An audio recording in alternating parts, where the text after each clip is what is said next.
కలిమి కరిగిపోయిన నా యొక్క బలిమి కరిగిపోయిన నాకున్న కలిమి కరిగిపోయిన నా యొక్క బలిమి కరిగిపోయిన తన చిత్తం నెరవేర్చుతాడు గమ్యం వరకు నన్ను చేర్చుతాడు తన చిత్తం నెరవేర్చుతాడు గమ్యం వరకు నన్ను చేర్చుతాడు నడిపిస్తాడు నా దేవుడు శ్రమలోనైనా నన్ను విడువడు నడిపిస్తాడు నా దేవుడు శ్రమలోనైనా నన్ను విడువడు.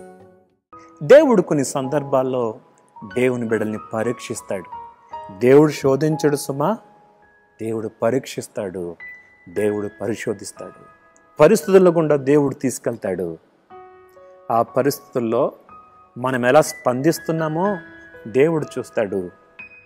కెరీతు వాగు మీద ఆధారపడుతున్నామా, దేవుని మీద ఆధారపడుతున్నామా, దేవుని ఆశ్రయిస్తున్నామా, లేక లోకంలో ఉన్న వాటి మీద ఆధారపడుతున్నామా అన్నది దేవుడు పరీక్షిస్తాడు. కరోనా అనే సమస్య మనల్ని కృంగతీస్తుంది కదా, మన డబ్బుని హరింపజేస్తుంది కదా, మన బలాన్ని క్షీణింపజేస్తుంది కదా, మనల్ని ఆశ్రయించేవారు మనల్ని విడిచిపెట్టేస్తున్నారు కదా. అధైర్యపడొద్దని దేవుని సేవకుని మీకు తెలియజేస్తున్నాను. Be strong. దేవుడు నీతో ఉన్నాడు, నిన్ను విడిచిపెట్టాడు, నిన్ను వదిలిపెట్టాడు. నీ ఒంటరితనములో దేవుడు నీకు అతి సమీపంలో ఉన్నాడు. ఈ సంగతిని మర్చిపోవద్దు, నిరాశపడొద్దని దేవుని సేవకునికి తెలియజేస్తున్నాను. ఏలియా ఆధారపడే కెరీతు వాగు ఆవిరైపోతున్నప్పుడు దేవుడు తన ఉద్దేశంలో ఒక పేద విధవరాల్ని ఉంచుకున్నాడు. ప్రశ్నించొద్దు దేవుని మార్గాల్ని, దేవుని చిత్తాన్ని ప్రశ్నించొద్దు. దేవుడు ఏం చెప్తాడు అది చేద్దాం, దేవుడు ఎట్లా నడిపిస్తే అట్లా వెళ్దాం. దేవుడు నడిపిస్తే మనకి ఏం కష్టం అండి. ఇంకా బైబిల్లో దావీదు అంటాడు కదా, యెహోవా నా కాపరి, నాకు లేమి కలగదు. ఆయన మనల్ని పచ్చిగల చోట్లకు తీసుకెళ్తాడు, శాంతికరమైన జలముల యొద్దకు తీసుకెళ్తాడు. కొన్ని సందర్భాల్లో గాఢాంధకారపు లోయలో గుండా తీసుకెళ్తాడు. అధైర్యపడద్దు. ఆయన దుడ్డు కర్ర, ఆయన దండము మనల్ని ఆదరిస్తుంది, మనకు తోడుగా ఉంటుంది. బైబిల్ గ్రంథం ఈ మాట చెప్తుంది, నిన్ను విడవను ఎడబాయను. నీకు ప్రియమైన వారిని పోగొట్టుకున్నావేమో, నా అనే సొంత వారిని కోల్పోయావేమో, ఇదిగో నేను ఎన్నడూ విడవని దేవుడు అన్నాడు. నీ ప్రతి పరిస్థితుల్లో నీ కన్నీళ్లు తుడిచేవాడు, నిన్ను చెయ్యి పట్టుకుని నడిపించేవాడు అన్నాడు. 91వ కీర్తనలో మనం చూస్తాం, మహోన్నతుని చాటున నివసించేవాడే సర్వశక్తిని నీడన విశ్రమించేవాడు. ఆయన చాటునుంటేనే ఆయన చాటున విశ్రమించగలవు. ఆయన చాటున నీవు ఉంటేనే ఆయన నీడన విశ్రమిస్తావు.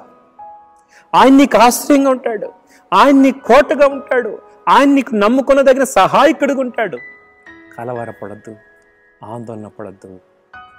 దేవుడు ఏలియాని కరువులో విడిచిపెట్టలేదు, దేవుడు పోషించాడు. ఏలియాని ఒక ధనవంతునిలోకి పంపించలేదు, ఒక పేద విధవరాలికి పంపించాడు. ఆ పేద విధవరాలు చచ్చిపోతున్న సమయంలో, లేక ఏమీ లేని సమయంలో దేవుడు వారిని పోషించాడు, దైవజనుని పోషించాడు. నీవు ఆశ్రయించే దేవుడు ఏలియా దేవుడే, నీవు ఆశ్రయించే దేవుడు దావీదు దేవుడే, నీవు ఆశ్రయించే దేవుడు ఇశ్రాయేలుకు దేవుడే. కాబట్టి ఆయన నమ్మి నిశ్చింతగా ఉండు, ఆయనను చక్కగా నడిపిస్తాడు, చేయి పట్టి నడిపిస్తాడు. 2 కొరింథీ పత్రిక 1:4 మనం చూస్తాం, దేవుడు మమ్మను ఏ ఆదరణతో ఆదరించున్నాడో ఆ ఆదరణతో ఎట్టి శ్రమలో ఉన్నవారినైనాను ఆదరించుటకు శక్తి గలవారమగునట్లు ఆయన మా శ్రమంతట్లో మమ్మను ఆదరించున్నాడు. శ్రమ ఒక్కటే లేదండి, ఆదరణ కూడా ఉంది. శ్రమను చూసి బెంబేలెత్తొద్దు, ఆదరణ చూసి ధైర్యపడండి. శ్రమతో పాటు ఆదరణ కూడా ఉంది. ఆదరణ పొందుతూ ధైర్యంగా ముందుకు సాగుదాం. కలవరపడద్దు, నీకు దేవుడున్నాడు. ప్రార్థన. మహోన్నతుడకు దేవ, ఘనమైన నామం బట్టి వందనాలు. ఎత్తబడిన మాటలు అందరి నీరు కట్టి ఫలింప చేయండి. మాకు ఆధారమైన దేవుడిగా, మమ్మల్ని బలపరిచే దేవుడిగా నీవున్న ఆదరణ పొందుతూ ముందుకు సాగే కృప ఇవ్వమని యేసు నామములో అడుగుతున్నాం తండ్రి. ఆమేన్.